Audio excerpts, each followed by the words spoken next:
SQA ह्याचा long form काय? Software quality assurance. Okay, मी PDF नाही ना शेअर केली तुम्हाला अजून, म्हणजे ह्याची नोट्सची.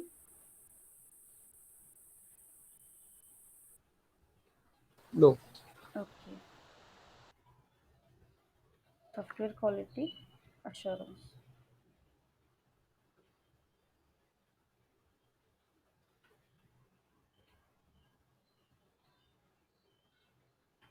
आता सॉफ्टवेअर क्वालिटी अश्युरन्स म्हणजे काय, किंवा SQA याचा शॉर्ट फॉर्म आहे, तर एक्झॅक्टली हे डॉक्युमेंट काय मॅटर करतं?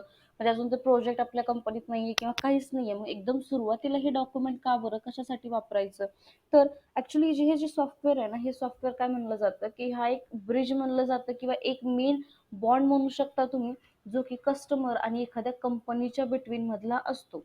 ह्या सॉफ्टवेअरच्याच अकॉर्डिंग आपण काय करतो माहिती आहे का, हे सॉफ्टवेअरमध्ये जे पण पुढे फॅक्टर येणार आहेत, जे 5 फॅक्टर आहेत, त्या फॅक्टरच्या हिशोबाने काय केलं जातं माहिती का, की तो जो प्रोजेक्ट आहे, तो प्रोजेक्ट आपल्या कंपनीमध्ये घ्यायचा की नाही घ्यायचा, ही गोष्ट इथून पुढे फॉर्म होते.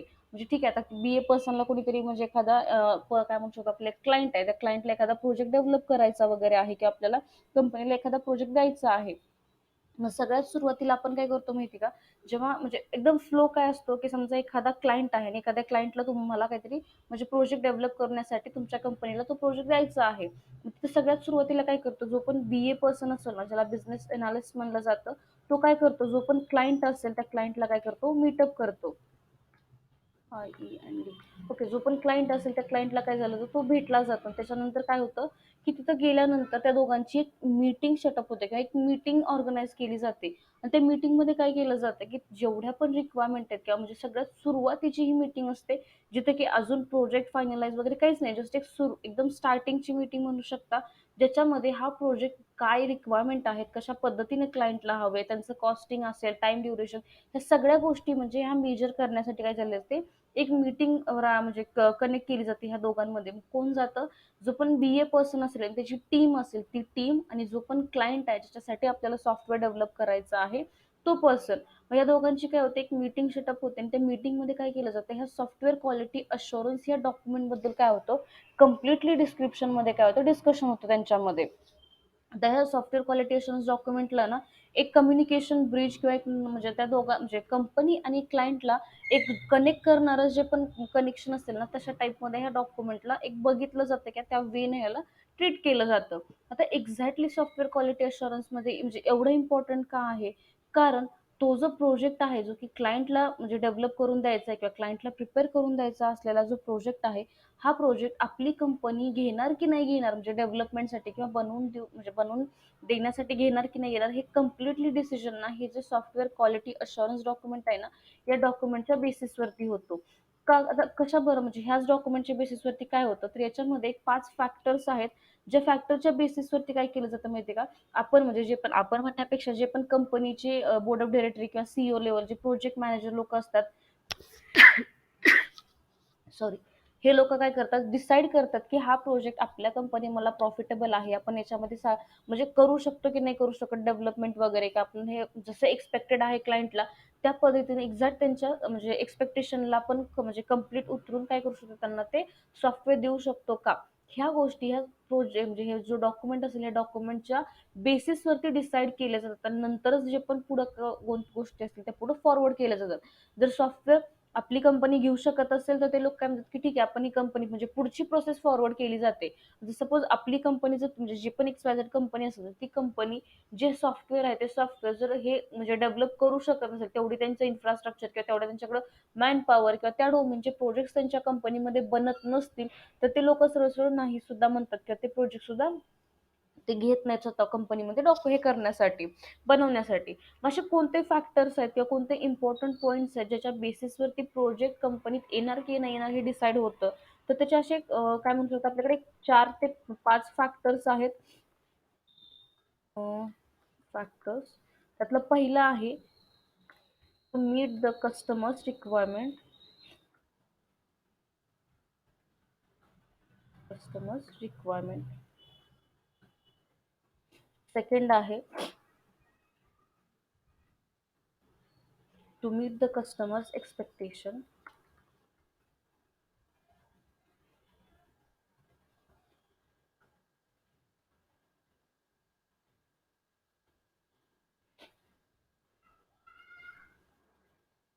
आणि थर्ड आहे कॉस्टिंग ऑफ प्रोजेक्ट.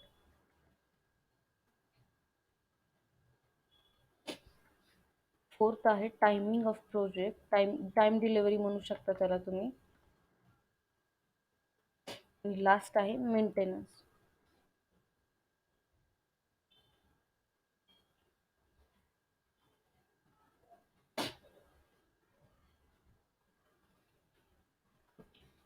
ह्या 5 पॉइंट आहेत. ह्या 5 पॉइंटच्या बेसिसवरती काय केलं जातं, जर कंपनीमध्ये आपण हा प्रोजेक्ट म्हणजे घेणार की नाही घेणार हे डिसाईड केलं जातं. ह्या प्रत्येक पॉईंटमध्ये काय आहे हो?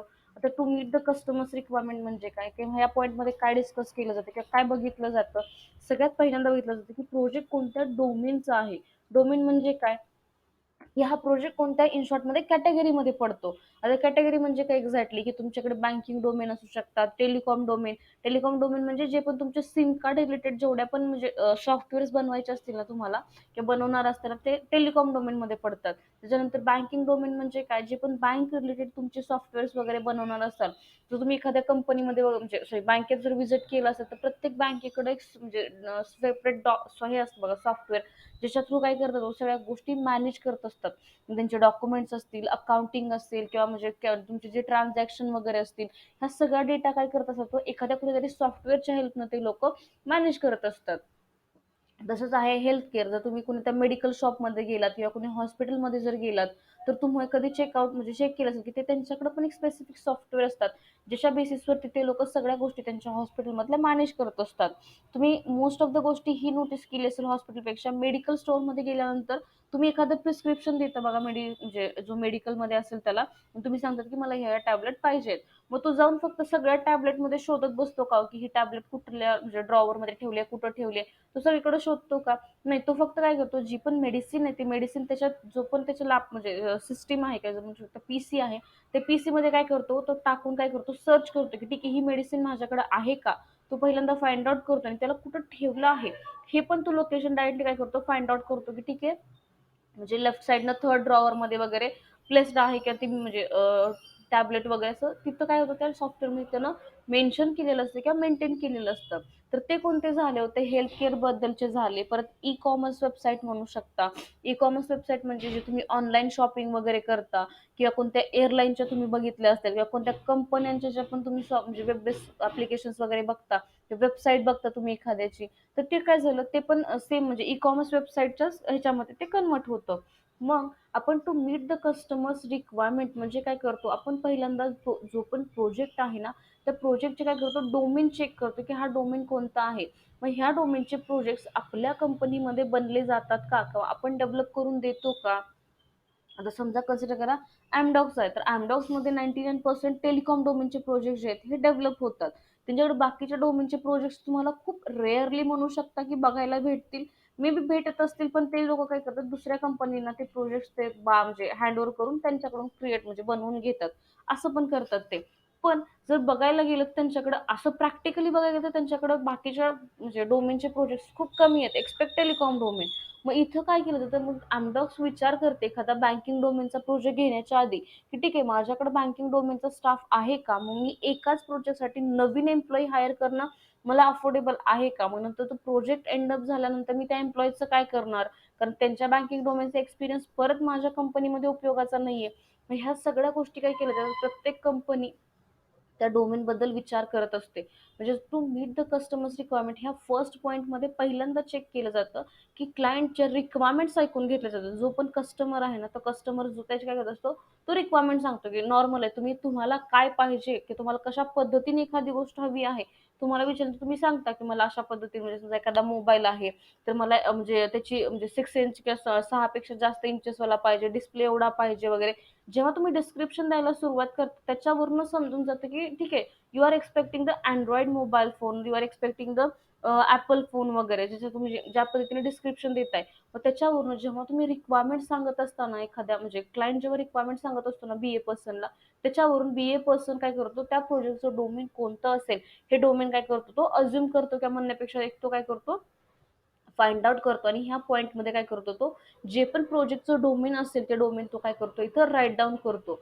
मग राईट ते केल्यानंतर परत क्लायंटला हा सॉफ्टवेअर डेव्हलप करण्याचा पर्पज काय आहे म्हणजे त्यांचा मेन एम काय म्हणू शकता तुम्ही एम काय, कशासाठी ते सॉफ्टवेअर डेव्हलप करत आहेत वगैरे, त्यांना गरज काय आहे सॉफ्टवेअर डेव्हलपमेंटची वगैरे, ह्या गोष्टी फक्त एक जस्ट ओव्हरव्ह्यू बघितल्या जातात किंवा त्यांना विचारलं जातं की ठीक आहे, म्हणजे तुमचं असं कुठं म्हणजे काय म्हणू शकता, जर तुम्ही ई कॉमर्स वेबसाईट काढत असाल तर म्हणजे गरज काय ई कॉमर्स वेबसाईटची सध्या तुम्हाला वगैरे, तर मे बी त्यांचं स्वतःचं स्टोअर वगैरे असेल, त्यांना ऑनलाईन शॉपिंग म्हणजे घरी बसून पण काही लोकांनी त्यांच्या शॉपमधून म्हणजे जे पण काय म्हणू शकता आयटम्स आहेत ते ऑर्डर केले पाहिजेत अशी त्यांची रिक्वायरमेंट आहे.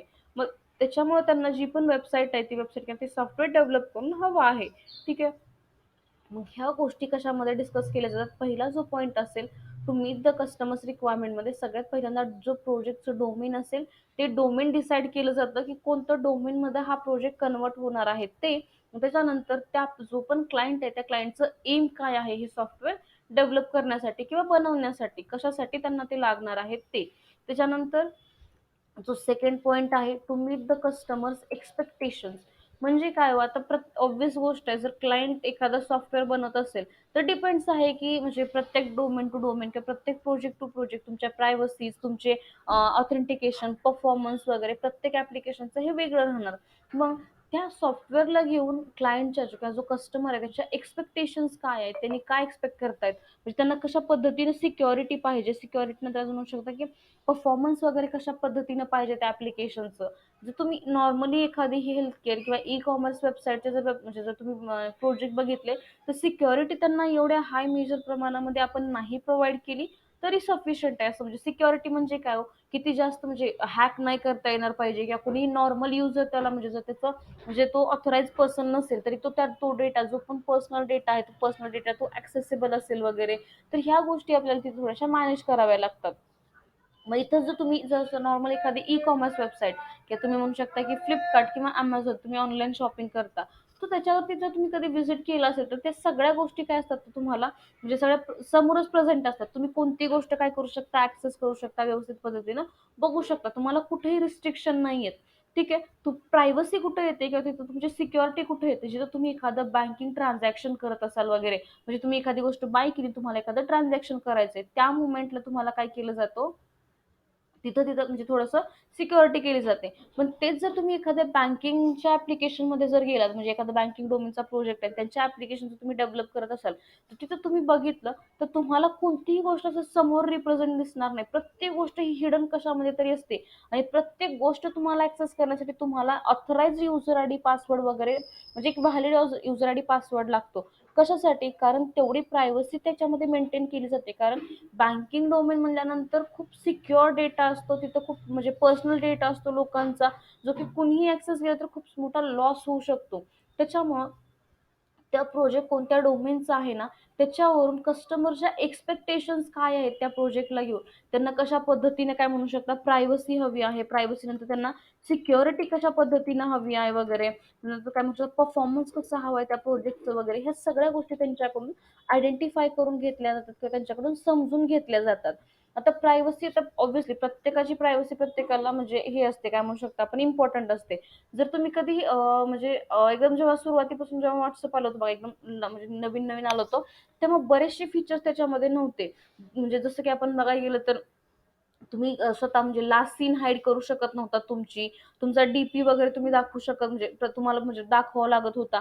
पण आता त्यांना अपग्रेड करून त्यांनी काय केलेलं आहे, जो पण प्रत्येक युजर आहे, प्रत्येक युजरचा डेटा त्यांनी काय केलेला आहे प्रायव्हेट केलेला आहे किंवा काय केलेलं आहे एक सिक्युअर मॅनर मध्ये ठेवलेला आहे.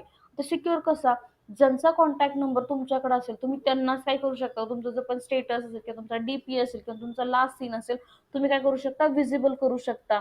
किंवा इव्हन तुमच्याकडे तुमचा कॉन्टॅक्ट नंबर पण आहे पण तुम्हाला हे नाही दाखवायचं की तुमचा लास्ट सीन कोणता आहे, तर ते पण तुम्ही काय करू शकता हाईड करू शकता.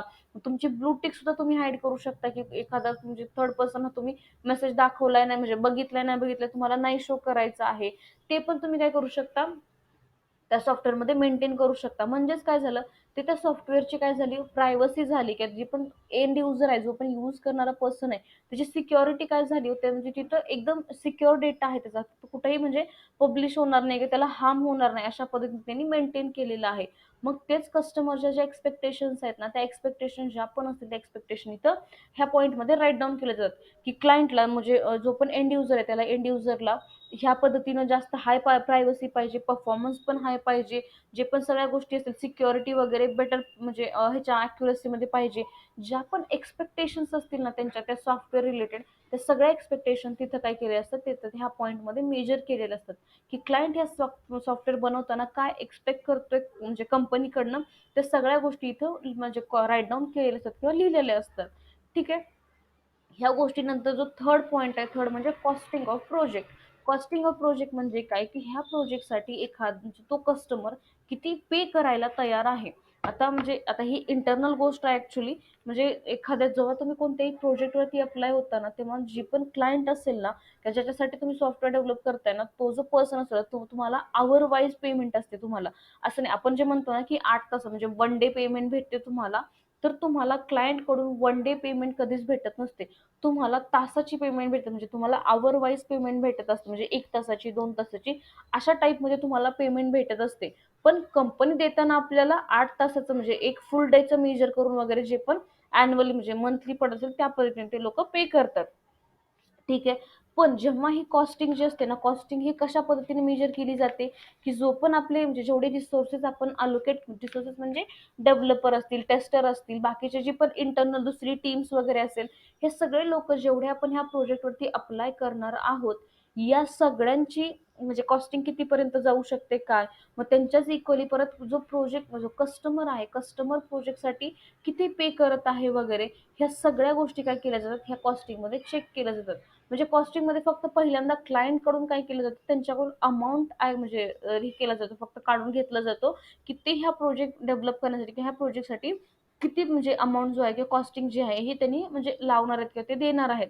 मग सपोज त्यांनी समजा 1 CR काय आहे कॉस्टिंग आहे, जी की ते लोक म्हणजे एखादा जो क्लायंट आहे तो क्लायंट काय करू शकतो, पे करू शकतो. मग इथं फक्त त्यांच्याकडून लिहून घेतलं जातं, त्यांना एकही क्रॉस क्वेश्चनिंग वगैरे काही होत नाही इथं, फक्त त्यांची कॉस्टिंग ऐकून घेतली जाते. त्याच्यानंतर म्हणजे लास्ट बट वन पॉईंट आहे time of delivery. Timing delivery म्हणजे काय हो, की त्यांना जो सॉफ्टवेअर आहे हे सॉफ्टवेअर कधीपर्यंत म्हणजे रेडी करून काय डेव्हलप करून त्यांना हवं आहे, त्यांचे टाइम लिमिट, ते जो टाइम एस्टिमेशन आहे ना, ते त्यांच्याकडून मागितलं जातं, की ठीक आहे तुम्हाला किती. आणि असं नाही की 1-2 दिवसामध्ये किंवा 1-2 महिन्याच्या गोष्टी नसतात. ऑलमोस्ट एक म्हणजे कोणतंही सॉफ्टवेअर 1 वर्षाच्या पुढेच डेव्हलपमेंट असते, कारण त्याच्यापेक्षा कमी टायमिंगमध्ये थोडंसं होणं हार्ड आहे. पण ठीक आहे, आता आज म्हणजे बऱ्याचशा कंपन्या अशा ज्या की खूप कमी टाइम पिरियडमध्ये पण एखादं सॉफ्टवेअर डेव्हलप करून देत वगैरे आहेत.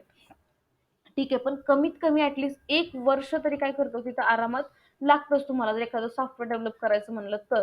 मग इथं काय केलं जातं, क्लायंट कडून जो पण कस्टमर असेल, कस्टमर कडून टाइम म्हणजे विचारला जातो, की तुम्हाला कधीपर्यंत हे सॉफ्टवेअर पाहिजे किंवा तुम्ही कधीपर्यंत हे सॉफ्टवेअर म्हणजे एक्सपेक्ट करत आहात वगैरे. मग त्यांनी तुम्हाला जे पण टाइम लिमिट असेल ना, ते टाइम लिमिट तुम्हाला इथे दिली जाते. ती टाइम लिमिट फक्त जो BA पर्सन असेल ना, तो फक्त राईट डाऊन करतो, तिथं काहीही क्रॉस क्वेश्चनिंग करत नाही. फक्त ज्या गोष्टी तो सांगतात ना क्लायंट, ते फक्त त्यांनी राईट डाऊन करतात आणि तिथंच ते एंड अप करतात. त्याच्यानंतर आता टाइम डिलिव्हरीमध्ये फक्त क्लायंट कडून टाइम घेतला जातो, की किती टाइम लिमिट पर्यंत त्यांना ते सॉफ्टवेअर हवं आहे एवढंच. आणि त्याच्यानंतर आहे मेंटेनन्स. मेंटेनन्स म्हणजे काय, की मेंटेनन्स म्हणजे एका टाईपची सर्व्हिस प्रोव्हाइड करावी लागते आपल्याला. तुम्ही कधी म्हणजे बघितलं असेल तर बघा, तुम्ही एखादी खूप मोठी एक्सपेन्सिव्ह वस्तू जर घरात आणली ना, तर म्हणजे एखादी इलेक्ट्रिक वस्तू वगैरे जर असेल किंवा नॉर्मल कोणती वस्तू जर थोडी एक्सपेन्सिव्ह असेल आपल्या नॉर्मल लाईफपेक्षा, तर त्याला तुम्हाला म्हणजे एक वॉरंटी गॅरंटी टाईपमध्ये थोडंसं काहीतरी भेटतं. म्हणजे कसं झालं, की मी माझ्या घरी फ्रीज घेतलं असेल, तर त्या फ्रीजला काही म्हणजे एक 4 वर्ष किंवा 5 वर्ष ते काय म्हणतात तो, की अंडर वॉरंटी आहे, गॅरंटी आहे वगैरे. जर काही खराबी झाली तर ते दुरुस्त करून देतील तुम्हाला किंवा व्यवस्थित करून देतील, किंवा खूपच डॅमेज झालं तर ते तुम्हाला रिप्लेस सुद्धा करून देतील अशा पद्धतीनं. मग तोच कन्सेप्ट ना थोडासा मेंटेनन्स अंडरमध्ये येतो.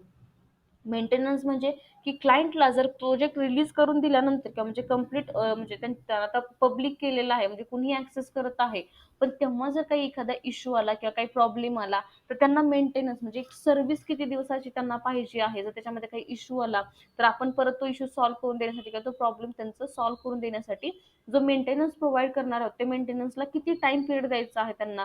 आणि ऑलमोस्ट बऱ्याचशा कंपन्या काय करतात माहिती का, 1 इयर मध्ये फ्रीमध्ये मेंटेनन्स प्रोव्हाइड करतात. मेंटेनन्स म्हणजे जरी काही इश्यू आला त्या प्रोजेक्टमध्ये, तर ऍटलीस्ट 1 वर्ष तरी काय करतात ते, म्हणजे कंपन्याच्या पॉलिसी म्हणून का क्लायंट म्हणजे मॅनेज करायचे म्हणून माहिती नाही, पण ते ॲटलीस्ट 1 वर्ष तरी काय करतात, तर प्रत्येक आयटी कंपनी फ्रीमध्ये मेंटेनन्स प्रोव्हाईड करते प्रत्येक प्रोजेक्टला. जे पण प्रोजेक्ट डेव्हलप झालेले असतील ना त्यांच्या अंडरमध्ये त्या प्रोजेक्ट्सला.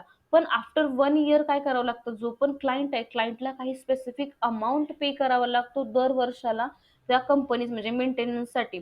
मग इथं मेंटेनन्स पॉईंटमध्ये सांगितलं म्हणजे क्लायंटकडून चेक म्हणजे जो कस्टमर असेल त्याच्याकडून आयडेंटिफाय करून घेतलं जातं, की त्यांना काय एक्स्पेक्टेड आहे. म्हणजे जो मेंटेनन्स आहे ती किती टाइम लिमिट पर्यंत त्यांना एक्सपेक्ट आहे वगैरे, किंवा म्हणू शकतो आपण त्यांना किती लॉंग पर्यंत आपल्याला म्हणजे कंपनीकडून मेंटेनन्स हवा आहे वगैरे, मग त्याची कॉस्टिंग काय असू शकते वगैरे, ह्या गोष्टी ह्या मेंटेनन्स पार्टमध्ये डिस्कस केल्या जातात. म्हणजे ते सांगतात की ठीक आहे, मला एक 2 वर्ष किंवा 3 वर्षासाठी काय पाहिजे पुढे मेंटेनन्स तुम्ही मला प्रोव्हाइड कराल वगैरे, किंवा जी पण सर्व्हिस असेल तुमची ती सर्व्हिस तुम्ही प्रोव्हाइड कराल. मग ते म्हणल्यानंतर मग बीए पर्सन काय करतो, ठीक आहे, जो पण मग तुमचा प्रोजेक्टचा कॉस्ट असेल ना, त्या प्रोजेक्टच्या कॉस्टच्या काहीतरी पर्सेंटेज ऑफ रेशो मध्ये काय केलं जातो, जी पण कॉस्टिंग असेल ना ती कॉस्टिंग काय केली जाते, घेतली जाते किंवा काढली. म्हणजे काय म्हणतो आपण, पर्सेंटेज रेशोमध्ये काहीतरी जी म्हणजे तुमचं जे टोटल कॉस्ट आहे ना तुमची एखाद्या प्रोजेक्टची, त्याच्या पर्सेंटेजमध्ये काहीतरी एक कॉस्ट काढली जाते की जी की तुम्हाला मेंटेनन्सला पे करावी लागते. असं काहीतरी क्रायटेरिया म्हणजे बऱ्याचशा कंपन्या वापरतात. आणि बऱ्याचशा कंपन्या काहीतरी अमाऊंट डिसाईड करतात ओरली किंवा म्हणजे नॉर्मलीच. त्याच्यामध्ये मग प्रोजेक्टच्या कॉस्टिंगचा काही संबंध नसतो. नॉर्मली एक अमाऊंट डिसाईड होते आणि एवढी अमाऊंट तुम्हाला म्हणजे त्या क्लायंटला दरवर्षी कंपनीला पे करावी लागते. कशासाठी, तर त्यांना मेंटेनन्स प्रोव्हाइड करण्यासाठी. मग तेवढ्या त्या टाइम पिरियडमध्ये जर प्रोजेक्टमध्ये काहीही प्रॉब्लेम आला तर तो त्या कंपनीला सॉल्व्ह करून किंवा रिझॉल्व्ह करून त्यांना द्यावा लागतो. ठीक आहे. त्याच्याच मध्ये परत अजून जो टाइम डिलिव्हरी आहे ना, ह्या टाइम डिलिव्हरीमध्ये अजून एक पॉईंट आहे, की आपल्याला जो पण टाइम लिमिट दिलेला असतो ना, की समजा क्लायंटनं सांगितलेलं आहे, की एक म्हणजे मला 1 वर्षामध्ये माझा जो प्रोजेक्ट आहे, तो प्रोजेक्ट मला डेव्हलप करून हवा आहे. म्हणजे त्यांनी त्यांचा टाइम लिमिट किती सांगितली, 1 वर्ष सांगितली. आणि ह्याच टाइम डिलिव्हरी पॉईंटमध्येच अजून एक गोष्ट डिस्कस होते, ती आहे की पेनल्टी म्हणून आहे. पे पेनल्टी असं म्हणलं जातं. ते पेनल्टी म्हणजे काय? जर सपोज आपली कंपनी 1 वर्षामध्ये जर क्लायंटचं सॉफ्टवेअर डेव्हलप करून देऊ शकली नाही, मग 1 वर्षाच्या पुढं 1 दिवस जरी गेला ना, तरी आपल्याला काय करावं लागते, पेनल्टी पे करावी लागते कस्टमरला रिव्हर्टमध्ये. का बरं? म्हणजे समजा क्लायंटनं सांगितलं की 1 वर्षामध्ये माझं सॉफ्टवेअर डेव्हलप करून द्या आणि आपल्याला 1 वर्षामध्ये द्यायला पॉसिबल झालं नाही. म्हणजे तेवढ्या टाइम लिमिटमध्ये पण आपलं कामच झालं नाही कंपनीमध्ये, म्हणजे वॉट एव्हर जे पण रिझन्स किंवा प्रॉब्लेम्स असू शकतात कंपनीचे इंटरनल. पण सॉफ्टवेअर जे आहे किंवा जे पण प्रोजेक्ट आहे तो प्रोजेक्ट 1 वर्षामध्ये व्यवस्थित डेव्हलप झालाच नाही किंवा रेडीच नाही आहे आता. मग त्याच्यानंतर तुम्ही जेव्हा आता समजा त्याला डेव्हलप व्हायला 1 वर्ष 1 महिना असं काहीतरी लागतोय, कन्सिडर करा फक्त एक महिना एक्स्ट्रा लागतोय. तर इथं काय केलं जातं की ह्या टाइम डिलिव्हरी पॉईंटमध्ये जर कंपनीकडून डिले झाला एखादं म्हणजे सॉफ्टवेअर रिलीज करण्यासाठी, तर कंपनीला काहीतरी सर्टन अमाऊंट काय करावा लागतो, जो पण म्हणजे क्लायंट असेल त्या क्लायंटला रिव्हर्ट बॅक करावा लागतो. मग त्याच्यामध्ये पण सेम केलं जातं, जी पण कॉस्टिंग आहे ना प्रोजेक्टची, त्या कॉस्टिंगमध्ये काहीतरी पर्सेंटेज म्हणजे एवढे एवढे पर्सेंटेज ठरवतात की प्रोजेक्टच्या माझ्या एवढ्या पर्सेंट तुम्ही मला काय करणार, रिटर्न करणार जर तुम्ही प्रोजेक्ट माझा ऑन टाइम डिलिव्हर केला नाही तर. मग हे टाइम डिलिव्हरी मध्येच काय केलं जातं, मेन्शन केलं जातं. मग हे क्लायंटच सांगतात तुम्हाला की जर तुम्ही ऑन टाइम मध्ये जर डिलिव्हरी करू शकला नाही किंवा सॉफ्टवेअर मला डेव्हलप करून देऊ शकला नाहीत, तर तेव्हा तुम्हाला काय करावं लागेल. म्हणजे समजा आता एखादा 1 CR आहे, त्याचं 20% मला दर महिन्याला तुम्हाला किंवा जोपर्यंत तुमच्या ते महिन्या वाईज किंवा इयर वाईज ते लोक काय करतात, अग्रीमेंट करतात. बऱ्याचशा म्हणजे क्लायंट असे असतात की जे की मोस्टली इयर वाईजच म्हणजे अग्रीमेंट करतात, आणि काही असतात जे की मंथ वाईज पण करतात. मग तुम्हाला काय करावं लागतं, जर 1 वर्षाच्या पुढे गेलं तर समजा 2 वर्ष झाली, तर तुम्हाला त्या पूर्ण 1 वर्षाचं काय करावं लागतं, तुम्हाला ह्या 1 CRचं 20% तुम्हाला अमाऊंट, समजा 1 CRचं 20% मिळाल्यानंतर आपण पकडू की 20 लाख होत असतील, तर ते 20 लाख त्या कंपनीला काय करावं लागतं, तो क्लायंटला रिव्हर्ट करावे लागतात किंवा वापस द्यावे लागतात. मग याच्यामुळे काय केलं जातं, कोणतीही कंपनी म्हणजे कोणती म्हणण्यापेक्षा 100% कंपन्या काय करतात माहिती का, जर तुम्हाला कस्टमरनं 1 वर्षाचा टाइम पिरियड दिला असेल ना, तर ते तुम्हाला आता समजा 1 वर्षामध्ये 12 मंथ्स असतात, तर 12 महिन्यापैकी ते तुम्हाला काय करतात माहिती का, की आपल्याकडे 9 मंथ्सच आहे, की आपल्याकडे 9 महिन्यामध्येच काय करायचं, आपल्याला ते पूर्ण प्रोजेक्ट रेडी करायचं आहे असं तुम्हाला सांगितलं जातं. आपल्याला जो पण म्हणजे इंटरनल प्रोजेक्टवरती काम करणारे लोक असतात ना, त्यांना एक्झॅक्ट डेट कधीच सांगितली नाही, की म्हणजे खरा ऍक्च्युअल रिलीज डेट कोणती आहे, की त्या प्रोजेक्टची एंड डेट कोणती आहे ना, ही कधीच डिक्लेअर केली जात नाही. कधी पण 3-4 महिने किंवा बऱ्याचशा कंपन्या तर 6-6 महिने आधीची काय करतात, तो क्लायंट जे पण म्हणजे एम्प्लॉईज आहेत ना वर्क करणारे, त्यांना रिलीज डेट सांगितली जाते, की म्हणजे म्हणजे समजा काय म्हणू शकतो आपण, की म्हणजे सप्टेंबर, आता आय थिंक सप्टेंबर म्हणजे 9वा महिना आहे की असं, म्हणजे काय जो पण असेल ठीक आहे. त्या 9 मंथ तुम्हाला काय म्हणजे 2 ते 3 महिने तरी मिनिमम काय केलं जातो, कट करून तुम्हाला पुढे सांगितलं जातं, की ठीक आहे आपल्याकडे फक्त 9 महिनेच आहेत आणि या 9 महिन्यामध्ये आपल्याला काय करायचं आहे, जो प्रोजेक्ट आहे तो प्रोजेक्ट तो कम्प्लीट आपल्याला करायचा आहे, म्हणजे क्लायंटला हँड ओव्हर करायचं आहे म्हणून सांगितलं जातं. म्हणजे रिमेनिंग 3 महिने, ते 3 महिने कशासाठी ठेवले जातात, तो जर बाय चान्स त्या 3 महिन्यांमध्ये म्हणजे त्या 9 महिन्यामध्ये सॉफ्टवेअर डेव्हलप झालं नाही, बाय चान्स थोडासा डिले झाला वगैरे, काही पण रिझन्स असतील कंपनीचे, इंटरनल असतील किंवा एम्प्लॉई कमी असतील वगैरे, किंवा म्हणजे एम्प्लॉई म्हणजे कम्युनिकेशन प्रॉब्लेम वगैरे असेल, कोऑर्डिनेशन व्यवस्थित नसेल, त्याच्यामुळे थोडंसं सॉफ्टवेअर बनायला ह्या 9 महिन्यापेक्षा पण थोडं एक्सटेंड झालं तर होऊन आपण एखादा महिना मॅनेज करू शकतो, म्हणजे 9 ते 10 महिने करू शकतो आणि शेवटचे 2 महिने आपण काय करू शकतो, तो प्रोजेक्ट अंडर ऑब्झर्वेशन ठेवला जातो, म्हणजे त्याच्यात काही प्रॉब्लेम येतोय का, जर रन टाइम एखादा प्रॉब्लेम आला तर तो प्रॉब्लेम तुम्हाला म्हणजे आपल्याला सॉल्व्ह करायला पण टाइम तेवढा भेटावा, म्हणून कंपनी असं करतात. म्हणजे कधी पण जेवढं पण तुमचा प्रोजेक्ट सांगितला असेल ना तुम्हाला, की ही एंड डेट आहे म्हणून, त्याच्या पुढे 3-4 महिने पकडून चालायचं, की ही एंड डेट असू शकते म्हणून. कारण प्रत्येक कंपनीचे हे स्ट्रॅटेजी असतात, कारण एम्प्लॉई कडून लवकर काम करून ते लोक काय करतात, अशा पद्धतीनं प्रोजेक्ट जो आहे तो म्हणजे व्यवस्थित मॅनेज करतात. कारण कोणत्याच कंपनीला वाटत नाही की त्यांनी पॅनल्टी कस्टमरला रिव्हर्ट मध्ये पॅनल्टी पे करावी, म्हणून ते लोक ही स्ट्रॅटेजी अप्लाय करतात. ठीक आहे. तर हे 5 पॉइंट आहेत. आता हे झालं की कस्टमर आणि बीए पर्सन जेव्हा भेटतात ना, तेव्हा त्यांच्यामध्ये डिस्कशन होतं आणि ते लोक हे 5 पॉइंटमध्ये डिस्कशन करतात, की अशा पद्धतीनं मला पाहिजे आहे. मग आता ह्या 5 पॉइंटवरती कंपनी डिसाईड कशी करते, की हा प्रोजेक्ट घ्यायचा की नाही घ्यायचा. तर त्यांच्या पर्स्पेक्टिव्ह आता बघूयात. आता जेव्हा हे डॉक्युमेंट ठीक आहे, आता हे डॉक्युमेंट प्रिपेअर झालं तुमच्याकडे, अशा पद्धतीने हे डॉक्युमेंट प्रिपेअर झालेलं आहे आणि आता हे डॉक्युमेंट आपल्या कंपनीमध्ये आलं. कंपनीमध्ये आल्यानंतर जो बीए पर्सन आहे, बीए पर्सन, कंपनीचा सीईओ, प्रोजेक्ट मॅनेजर, ह्या सगळ्या लोकांची एक टीम मीटिंग होते, म्हणजे एक मीटिंग फॉर्म होते आणि त्या मीटिंग मध्ये ह्या डॉक्युमेंट बद्दल काय होतं, जो पण बीए आहे हा बीए काय करतो, ह्या डॉक्युमेंट बद्दलचं कम्प्लीट डिस्क्रिप्शन सांगत असतो. का बरं, कारण क्लायंटला भेटणारा तो एकटा पर्सन असतो, त्याच्या बाकी दुसरं कुणीही नसतो. कारण क्लायंटला अंडरस्टँड किंवा बेटर अंडरस्टँड करणारा किंवा समजणारा हा एकटाच पर्सन असतो. त्याच्यामुळे हा काय करत असतो, जे पण हा एसक्यूएस ऑफ म्हणजे डॉक्युमेंट नाही का, जे पण त्यांची क्लायंटची रिक्वायरमेंट आहे, ती रिक्वायरमेंट तो रिप्रेझेंट म्हणजे त्यांच्या म्हणजे कस्टमरच्या किंवा क्लायंटच्या बिहाफमध्ये तो कंपनीला रिप्रेझेंट करत असतो. मग तेव्हा तो पहिला पॉईंट सांगतो, की हा म्हणजे जो प्रोजेक्ट आहे, जो पण क्लायंटला डेव्हलप करून द्यायचा आहे, तो ह्या XYZ डोमेनमध्ये पडतो. मग त्यांच्या प्रायव्हसी म्हणजे त्यांचे कस्टमरचे एक्सपेक्टेशन्स काय आहेत त्या सॉफ्टवेअरला पकडून वगैरे, मग त्याच्यानंतर त्यांची कॉस्टिंग काय आहे, त्यांना किती टाइम पिरियडमध्ये तो सॉफ्टवेअर द्यायचा आहे, आणि त्याच्यानंतर मेंटेनन्सचा काय आपलं स्टेटस आहे ते पण तिथं सांगितलं जातं. मग त्याच्यानंतर कंपनी काय डिस्कस करते, की ठीक आहे, कंपनी बघते की ठीक आहे डोमेन कोणता आहे, मग या डोमेनचे प्रोजेक्ट आपल्या कंपनीमध्ये डेव्हलप होतात का, आपण लोक करतो का. मग समजा बँकिंग डोमेनचा प्रोजेक्ट आहे, जसं मी म्हणलं बँकिंग डोमेनचा प्रोजेक्ट हे म्हणजे समजा माझ्या कंपनीमध्ये कधी डेव्हलपच झाला नाही, म्हणजे मेजरली एखाद दुसरा केला असेल आम्ही, पण जास्त माझी कंपनी त्याच्यासाठी फेमस नाहीये, की म्हणजे म्हणू शकतो की माझ्या कंपनीमध्ये जास्त त्या टाईपचे एम्प्लॉई नाहीयेत. मग इथं डिस्कशन होतं की ठीक आहे, मग हा प्रोजेक्ट जर आपल्या डोमेनचा नाहीये किंवा आपल्या कंपनीमध्ये नाहीये, मग आपण फक्त एकाच म्हणजे प्रोजेक्टसाठी काय करू शकतो, नवीन एम्प्लॉई हायर करू शकतो का. मग ती कॉस्टिंग आपल्याला परवडेल का कंपनीला. कारण प्रत्येक कंपनी एम्प्लॉईच्या सगळ्या गोष्टी म्हणजे त्या प्रोजेक्टचा सगळा म्हणजे खर्च निघून कंपनीला प्रॉफिट काय राहील ना, ह्या गोष्टी पण बघत असते. त्याच्यामुळे ते डिस्कस करतात की मग की नवीन एम्प्लॉई हायर करणं आपण अफोर्ड करू शकतो का एकाच प्रोजेक्टसाठी. नंतर काय करायचं त्या एम्प्लॉईचं वगैरे, फायर करायचं का दुसऱ्या कंपनीला द्यायचे वगैरे, ह्या गोष्टी इथं डिस्कस केल्या जातात. म्हणजे कस्टमर्स रिक्वायरमेंट डोमेन पहिल्यांदा चेक केला जातो. त्याच्यानंतर ह्या डोमेन तर ठीक आहे, त्याच्यानंतर एक्सपेक्टेशन्स काय आहेत क्लायंटच्या, एक्सपेक्टेशन म्हणजे त्यांना किती हाय लेवलची प्रायव्हसी पाहिजे, परफॉर्मन्स पाहिजे, सिक्युरिटी पाहिजे त्यांना ह्या ऍप्लिकेशनला. आणि ते पण ह्या कॉस्टिंग मध्ये, सपोज त्यांची कॉस्टिंग खूप कमी असेल, समजा 50 लाख काहीतरी त्यांची कॉस्टिंग असेल, आणि ते म्हणजे प्रोजेक्ट बनवण्यासाठी जर तुम्हाला 1 किंवा 2 CR लागत असतील, तर ऑब्व्हियस गोष्ट आहे, कोणतीच कंपनी स्वतःचा लॉस करून पुढे म्हणजे सॉफ्टवेअर डेव्हलपमेंट करणार नाही किंवा म्हणजे डेव्हलपमेंट होणार नाही. मग त्याच्यामुळे काय केलं जातं, ह्या सगळ्या गोष्टी मॅनेज करण्याच्या टायमिंगला कॉस्टिंग पण खूप म्हणजे मेजरली लक्षात ठेवली जाते. मग त्याच्यानंतर काय केलं जातं, की ठीक आहे, प्रायव्हसी वगैरे जेवढे पण त्यांच्या एक्सपेक्टेशन आहेत, ते एक्सपेक्टेशन कंपनी पहिलं चेक करते की त्यांच्या साईडनं त्या फुलफिल करू शकतात का.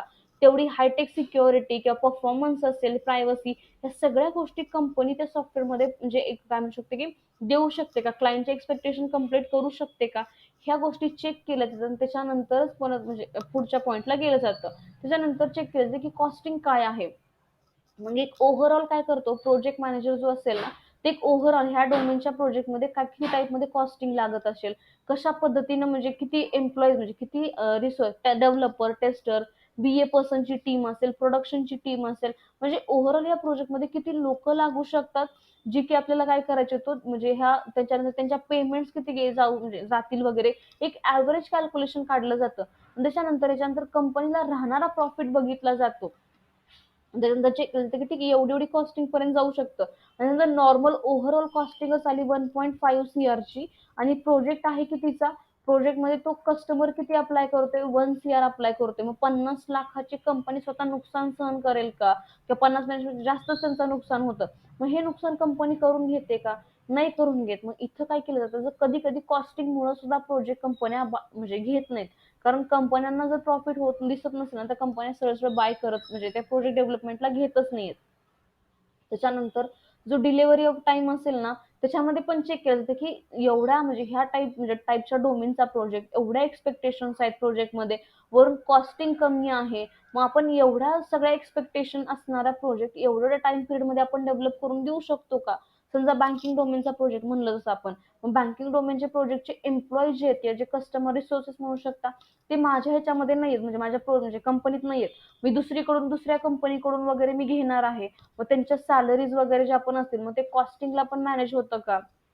म्हणजे जर कमी टाइम पिरियड असेल, तर मला जास्त एम्प्लॉई हा किंवा जास्त रिसोर्सेस या प्रोजेक्टवरती अलोकेट करावी लागतील, जेणेकरून कमी टाइम मध्ये हा सॉफ्टवेअर काय होईल डेव्हलप करून भेटेल. जर माझ्याकडे टाइम पिरियड जास्त असू शकतं, तर मग मी स्ट्रेंथ म्हणजे रिसोर्सेस कमी केले तरी पण प्रॉब्लेम येणार नाही. मग म्हणजे व्यवस्थित पण काम होऊ शकतं. पण जर तुमच्याकडे टाइम पिरियड कमी असेल, तर तुम्हाला तिथे रिसोर्सेस एक्स्ट्रा ऍड करावे लागतील. आणि रिसोर्सेस ऍड केल्या म्हटल्यानंतर कॉस्टिंग ऑब्व्हियसली वाढणार आहे. मग ह्या सगळ्या गोष्टी इथं काय केलं जातं, मेजर केल्या जातात.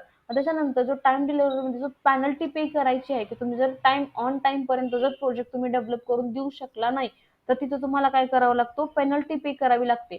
तर जो पण पेनल्टी रेशो कस्टमरनं डिसाईड केलेला आहे, मग तोच पेनल्टी रेशो कंपनी ठेवायचा डिसाईड करते का, त्याच्यामध्ये थोडंसं डिक्रीज करायचा प्रयत्न करते वगैरे, ह्या गोष्टी पण इथे डिस्कस केल्या जातात. की समजा जसं मी म्हणलं की क्लायंटनं काय केलं, तुमची जी पण टोटल कॉस्ट असेल त्या टोटल कॉस्टवरती 20% त्यांनी काय मागितलेलं आहे, तुम्हाला पेनल्टी अमाऊंट मागितलेलं आहे. पण कंपनी काय म्हणते की नाही, 20% थोडं जास्त होते, आपण 10% काय करू शकतो, सॉरी 50% आपण काय करू शकतो, त्यांना पेनल्टी अमाऊंट पे करू शकतो, बाय चान्स जर आपण सॉफ्टवेअर ऑन टाइम डिलिव्हर करू शकलो नाही तर. बार्गेनिंग सगळीकडेच असते. आपण फक्त कपडे किंवा भाजी घ्यायला गेल्यानंतरच बार्गेनिंग करतो असं नसतं. आयटी कंपन्यांमध्ये पण बार्गेनिंग केली जाते. ठीक आहे. मग इथे म्हणजे ते पूर्ण कंपनी काय करते, सगळ्यांच्या म्हणजे विचारानुसार काय करते, ते लोक म्हणतात की ठीक आहे, आपण 50% पर्यंत आपण काय करू शकतो, पेनल्टी अमाऊंट पे करू शकतो. आणि त्याच्यानंतर मेंटेनन्स पण चेक केलं जातं की क्लायंटला किती दिवस मेंटेनन्स आपल्याला किती वर्ष मेंटेनन्स म्हणजे प्रोव्हाइड करायचं आहे. मग त्या मेंटेनन्स मध्ये आपल्याला ते किती अमाऊंट वगैरे पे करणार. मग ह्याच्या पण अमाऊंट हे पण जे इथं मेंटेनन्स मधलं जे अमाऊंट असेल ना, मग इथं जरी कंपनी जर डिसअग्री असेल किंवा सॅटिस्फाय नसेल, तर ते डिस्कस करून काय करू शकतो, इन्क्रीज डिक्रीज जे पण असेल ना, तर ते त्यांचं काय म्हणू शकतं, मेंटेनन्सचं अमाऊंट पण आहे का जो पण त्यांना म्हणजे पे करणार आहे, ते पण तुम्ही काय करू शकता, मेंटेन करू शकता. म्हणजे जेव्हा कंपनीमध्ये मीटिंग होते, ह्या सगळ्या गोष्टी इथे डिस्कस केल्या जातात. त्याच्यानंतर परत एक फायनलाइज मीटिंग क्लायंट सोबत डिस्कस केली जाते. त्याच्यानंतर क्लायंटला BA पर्सन काय करतो, कंपनीचे पॉईंट्स डिस्कस म्हणजे सांगतो की कंपनीनं अशाच्या पद्धतीने सांगितलं की ठीक आहे, हा डोमेनचा प्रोजेक्ट डेव्हलप करून देऊ, तेवढे तुमच्या ज्या पण एक्सपेक्टेशन असतील त्या सगळ्या एक्सपेक्टेशन कम्प्लीट करण्यात येतील वगैरे. पण थोडीशी कॉस्टिंग जी आहे, कॉस्टिंग थोडीशी इन्क्रीज होत आहे वगैरे. आणि त्याच्यानंतर जे टाइम डिलिव्हरी जी पेनल्टी लागणार आहे, पेनल्टी त्यांनी थोडंसं एक्सपेक्ट करतात की एवढी झाली पाहिजे वगैरे. मग ह्या सगळ्या गोष्टी काय करतात, परत रिव्हर्ट मध्ये कस्टमरला सांगितल्या जातात. आणि कस्टमरला सांगितल्यानंतर कस्टमर जर सॅटिस्फाय होत असेल एवढ्या सगळ्या गोष्टींवरती, तर मग पुढं हा जो प्रोसेस म्हणजे प्रोजेक्ट आहे तो पुढे फॉरवर्ड केला जातो. किंवा जर क्लायंट नसेल म्हणजे समजा क्लायंट नसेल की नाही ठीक आहे, मी तर म्हणजे 1.5 जास्त होत आहे, मी 1.25 पे करतो वगैरे, जर असं काही असेल ना तर ह्या परत परत परत जोपर्यंत दोन्ही साईड म्हणजे क्लायंट प्लस कंपनी दोन्ही एखाद्या गोष्टीवरती ऍग्री होत नाहीत ना तोपर्यंत ही मीटिंग रिपीटेडली घेतली जाते. आणि एका कोणत्या तरी कन्क्लुजन वरती येऊन काय केलं जातं, सगळ्या गोष्टी सेटअप केल्या जातात आणि त्याच्यानंतर प्रोजेक्ट घ्यायचा नाही घ्यायचा मग हे डिस्कस केलं म्हणजे तिथं फायनलाइज केलं जातं आणि त्याच्यानंतर मग प्रोजेक्ट आपल्या कंपनीत आला मग जे पण काय म्हणू शकतो आपण की लीगल डॉक्युमेंटेशन असेल वगैरे कंपनी म्हणजे प्रोजेक्ट घेणार आहे किती कॉस्टिंग वगैरे आहे, जे पण म्हणजे ते लीगल ऍक्शन्स असतील ना कंपनीचे ते लीगल ऍक्शन कंपनी काय करते हो, स्वतः तिथं पुढे फॉरवर्ड करून म्हणजे ते गोष्टी घेतल्या जातात. पण हे डॉक्युमेंट सगळ्यात इम्पॉर्टंट आहे जेणेकरून त्याच्या बेसिसवरती प्रोजेक्टच कंपनीत येणार की नाही येणार ह्या गोष्टी पहिल्यांदा बघितल्या जातात. त्याच्यानंतर मग बाकीच्या गोष्टी येतात की ते बाकीचं म्हणजे बाकीचे एसडीएलसी लाईफ म्हणजे डेव्हलपमेंट कशी करायची, टेस्टिंग कशी करायची, टीम फॉर्म कोण करणार वगैरे ह्या सगळ्या गोष्टी पुढे बघितल्या जातात. पहिल्यांदा सगळ्यात सुरुवातीला बघितलं की सॉफ्टवेअरच प्रोजेक्ट म्हणजे जो पण प्रोजेक्ट असेल तोच कंपनीत कसा येणार काय येणार ह्या सगळ्या गोष्टी पहिल्यांदा बघितल्या जातात. त्याच्यामुळे सॉफ्टवेअर क्वालिटी अशुरन्स जे डॉक्युमेंट आहे थोडंसं इम्पॉर्टंट आहे. नेक्स्ट पॉइंट जो आहे आपल्याकडे तो आहे सॉफ्टवेअर डेव्हलपमेंट लाईफ सायकल म्हणून जो पॉइंट आहे तो थोडासा लेंदी आहे. पण एक काम करूयात म्हणजे जस्ट एक ओव्हरव्ह्यू आयडिया घेऊयात आपण त्याची त्याच्यानंतर आपण त्याला काय करूयात स्टार्ट करूयात. ओके, ठीक आहे मी इथे करते. आता काही खूप जणांनी जर असेल ना तर खूप जणांना माहिती असेल की सॉफ्टवेअर डेव्हलपमेंट लाईफ सायकल काय आहे किंवा त्याच्यामध्ये जर कुणी म्हणजे मी बी पॉसिबिलिटी सीएस बॅकग्राऊंडचा असेल तर सीएस बॅकग्राऊंड मध्ये आपण जेव्हा ग्रॅज्युएशनला वगैरे होतो तेव्हा बऱ्यापैकी म्हणजे एक सॉफ्टवेअर डेव्हलपमेंट म्हणून एक टॉपिक म्हणजे सब्जेक्ट होता त्याच्यामध्ये की सॉफ्टवेअर डेव्हलपमेंटची लाईफ सायकल वगैरे होती. पण ती लाईफ सायकल कोणती होती जी की नॉर्मल होती जी आपण ओव्हरव्ह्यू बघत होतो पण ही एक्झॅक्ट इंटरनल आहे. इथं आपल्याला बघायचं की कंपनीमध्ये वर्किंग कशी होते किंवा प्रोजेक्ट एखादा प्रोजेक्ट जेव्हा येतो तेव्हा त्या प्रोजेक्ट थ्रू म्हणजे ह्या सगळ्या स्टेप थ्रू एखादा प्रोजेक्ट डेव्हलप कसा केला जातो तो फ्लो इथं आहे. ठीक आहे, स्टेप सेम आहे फक्त जी ऍक्शन परफॉर्म होणारी आहे ना किंवा जे काम त्याच्यामध्ये होणार आहे ना ते काम थोडंसं चेंज आहे. मग कोणता पॉइंट आहे पहिला सॉफ्टवेअर डेव्हलपमेंट लाईफ सायकल. तुम्हाला नावावरून आयडिया आली की ह्याच्यामध्ये एक्झॅक्टली काय करायचं आहे आपल्याला ते.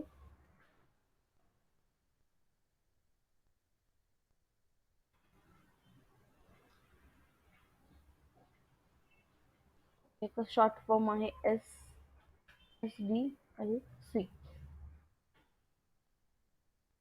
हा इम्पॉर्टंट पॉइंट आहे तुम्हाला इंटरव्ह्यू मध्ये पॉसिबिलिटी आहे 99% म्हणू शकता की तुम्हाला विचारला जाऊ शकतो याचा लॉंग फॉर्म किंवा याचा म्हणजे लॉंग फॉर्म म्हणण्यापेक्षा याचं डिस्क्रिप्शन विचारलं जाऊ शकतं की एसडीएलसी एक्सप्लेन करा वगैरे. मग जे पण ह्याच्यातले पॉईंट असतील ना तुम्हाला डीप मध्ये नाही पण एक ओव्हरऑल तरी तुम्हाला एक्सप्लेन करता आले पाहिजेत. ठीक आहे, आता एसडीएलसी म्हणजे काय, सॉफ्टवेअर डेव्हलपमेंट लाईफ सायकल. तुम्हाला थोडंसं लॉंग फॉर्म वरून किंवा म्हणजे जो पण ह्याचं नाव आहे याच्या नावावरून समजलं असेल की एखादं सॉफ्टवेअर डेव्हलप करण्यासाठी जी लाईफ सायकल आहे लाईफ सायकल म्हणजे ज्या स्टेप्स आहेत किंवा स्टेजेस आहेत ते आपण इथे बघणार आहेत. म्हणजे एखादं म्हणजे सॉफ्टवेअर तुमच्या हे म्हणजे काय म्हणू शकतो सॉफ्टवेअर क्वालिटी अशुरन्स ह्या डॉक्युमेंट वरून डिसाईड होतं की तुमचं सॉफ्टवेअर कंपनीत येणार की नाही येणार. ठीक आहे, आता फायनलाइज करा की कंपनीमध्ये तुमच्या सॉफ्टवेअर आलं म्हणजे सॉफ्टवेअर हे डेव्हलप करण्यासाठी आलं आहे तुम्हाला तो प्रोजेक्ट तुमच्या कंपनीनं हायर केलेला आहे. मग आता इथून पुढे काय ना म्हणजे ठीक आहे प्रोजेक्ट राहिला मग नेक्स्ट स्टेप कोणती असेल तर नेक्स्ट स्टेप जी असेल ती आहे सॉफ्टवेअर डेव्हलपमेंट लाईफ सायकल. मग तुमचा जो पण प्रोजेक्ट असेल ना तो प्रोजेक्ट ह्या डेव्हलपमेंटच्या स्टेजेस थ्रूच काय होतो पुढे पास ऑन होतो. असा कोणताच प्रोजेक्ट नसतो जो की ह्याच्या म्हणजे ह्या एसडीएलसी ला सोडून फॉलोअप घेतला जाईल किंवा असं काही होईल. त्याच्यावर म्हणजे असं कधीच होत नाही कारण जेवढ्या पण स्टेजेस जेवढे पण प्रोजेक्ट म्हणजे डेव्हलप केले जातात ना ते सगळे प्रोजेक्ट ह्या डेव्हलपमेंट लाईफ सायकलच्या थ्रूच डेव्हलप होतात किंवा ह्याच्याच म्हणजे म्हणू शकता की ह्याच्याच फंक्शनिंग थ्रू काय केलं जातं ते एक्झिक्युशन केलं जातं. मग तर एसडीएलसी आहे काय तर एसडीएलसी दोन लाईफ सायकलचं कॉम्बिनेशन आहे. दोन लाईफ सायकल कोणत्या, पहिली आहे सॉफ्टवेअर डेव्हलपमेंट म्हणजे जे सॉफ्टवेअर म्हणजे डेव्हलपमेंट लोकांची जी लाईफ सायकल आहे ती आणि सेकंड जी आहे ती आहे टेस्टर लोकांची लाईफ सायकल. ह्या दोघांचं डिफरन्शिएट आहे. एकच मिनिट मी डायग्रामॅटिकली रिप्रेझेंट करते.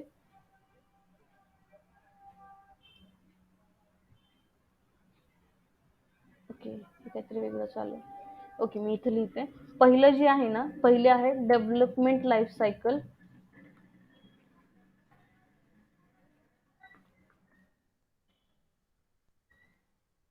आणि सेकंड आहे टेस्टिंग लाईफ सायकल.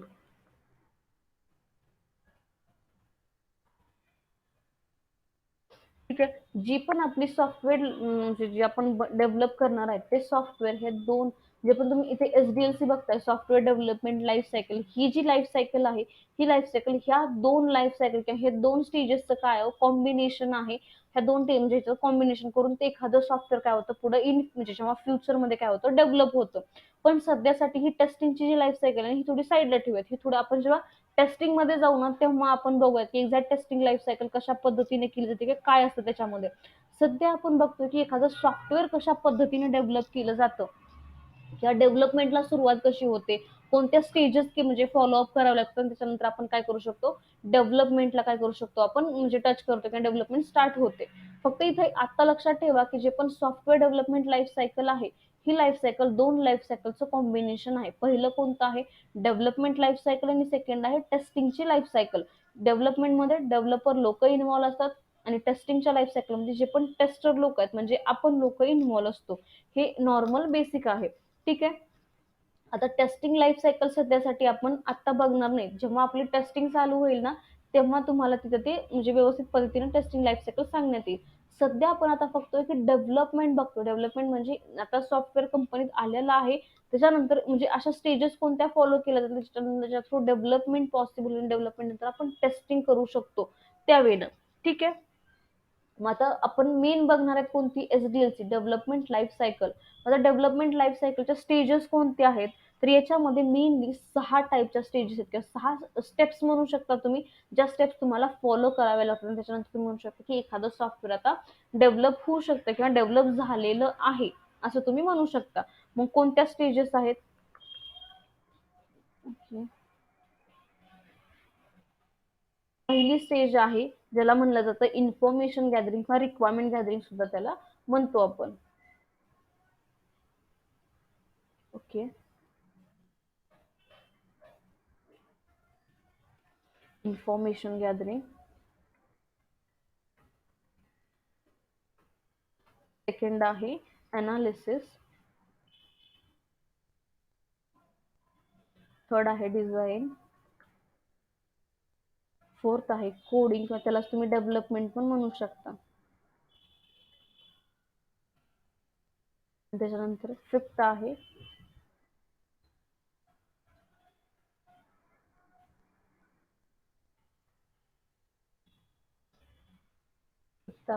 टेस्टिंग.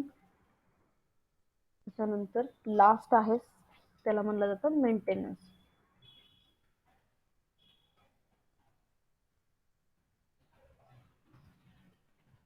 या 6 स्टेजेस आहेत कशाच्या, SDLCच्या. SDLC म्हणजे सॉफ्टवेअर डेव्हलपमेंट लाईफ सायकल.